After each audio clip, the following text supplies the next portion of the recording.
दोन्ही राष्ट्रवादी एकत्र येण्यावरून शरद पवारांनी स्पष्ट शब्दात नकार दिला। भाजपसोबत गेलेल्यांना सोबत घेणार नाही, सत्तेसाठी भाजपसोबत जाणं म्हणजे संधी साधूपणा आहे, अशी टीकाही शरद पवारांनी केली। पाहूया। भाजपसोबत गेलेल्यांना सोबत घेणार नाही, पवारांचा निर्णय। सत्तेसाठी भाजपवर जाऊन बसायचं ही भूमिका कुणी मांडत असेल तर हा विचार काँग्रेसचा विचार नाही। दोन्ही राष्ट्रवादी एकत्र येणार नाहीत, पवारांनी ठरवलं।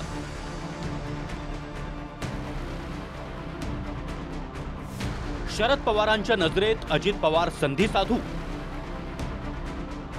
कुणाशी संबंध ठेवा, पण भाजपशी संबंध हा काँग्रेसच्या विचारात असू शकत नाही आणि त्यामुळे अशा पद्धतीने संधी साधू करायचं राजकारण हे आपल्याला प्रोत्साहित करायचं नाही। दोन्ही राष्ट्रवादी एकत्र येणार का अशी चर्चा सुरू असतानाच शरद पवारांनीच आता अंतिम शिक्कामोर्तब केलाय। भाजपसोबत गेलेल्यांना सोबत घेणार नाही, भाजपसोबत जाणं हा काँग्रेसचा विचार नाही, त्यामुळे सत्तेसाठी भाजपसोबत जाणं म्हणजे संधी साधूपणा आहे, असं रोखठोक वक्तव्य शरद पवार यांनी केलंय।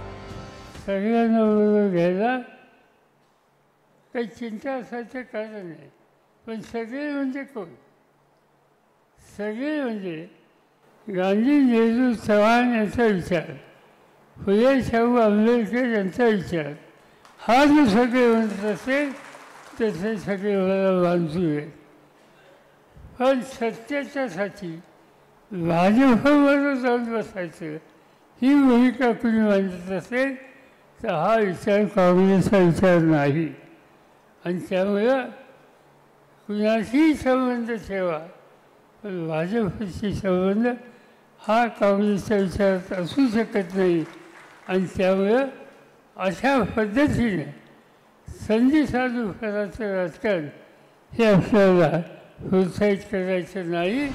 गेल्या काही दिवसात शरद पवार आणि सुप्रिया सुळे नेमकं काय म्हणाल्यात तेही पाहूया। 8 मे रोजी शरद पवार एका मुलाखतीत म्हणाले की दोन्ही राष्ट्रवादी एकत्र याव्यात का याचा निर्णय सुप्रिया सुळेंनी घ्यावा। 10 जूनला सुप्रिया सुळे म्हणाल्या की पक्षात लोकप्रतिनिधींना विचारून निर्णय होईल। 14 जूनला पवारांनी आगामी स्थानिक स्वराज्य संस्थांच्या निवडणुकीत भाजप सोडून आघाडीच्या सूचना दिल्याचं कळतंय। आता पवारांनी भाजपसोबत जाणं हा काँग्रेसचा विचार नसल्याचं सांगून अशा लोकांसोबत जाणार नाही हे स्पष्ट केलंय। भूमिका स्पष्ट करताना शरद पवारांनी अप्रत्यक्षपणे अजित पवारांना संधी साधू म्हटलंय। 7 दिवसांआधीच 2019 मध्ये शरद पवारांनी शिवसेनेसोबत जाऊन कशी तडजोड केली हे वर्धापन दिनाच्या कार्यक्रमात अजित पवारांनी सांगितलं। काही जण विचारतात की तुम्ही भाजपबरोबर गेला।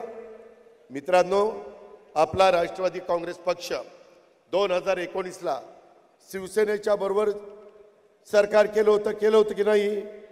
केलं होतं। त्यावेळेस देखील काही तडजोड केलेली होती।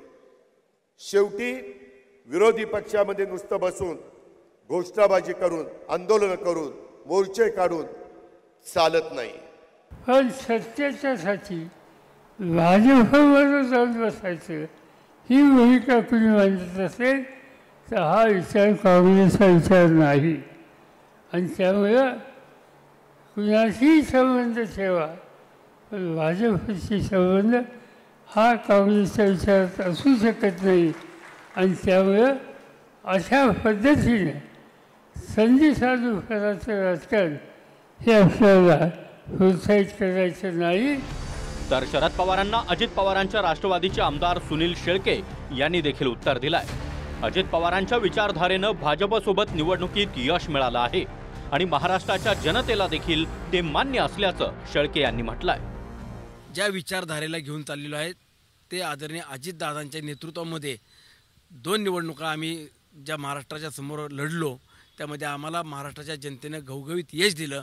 याचा अर्थ आम्ही ज्या विचारधारेने चाललो आहेत, ज्यांच्या सोबत चाललो आहे ते महाराष्ट्राच्या जनतेला देखील ते मान्य आहे। शरद पवार साहेबांनी जर असं वक्तव्य केलं असेल त्याची मला कल्पना नाही, परंतु भाजप सोडून इतरांबरोबर राहा याचा अर्थ आपण समजू शकतात। शरद पवार साहेब कधीही सरळ मार्गी चाललेले राजकारणी नाहीत।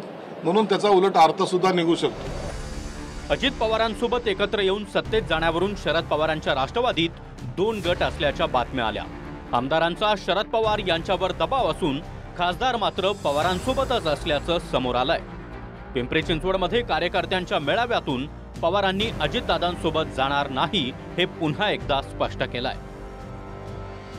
रणजित जाधवसह bureau report TV9 Marathi, Pimpri Chinchwad.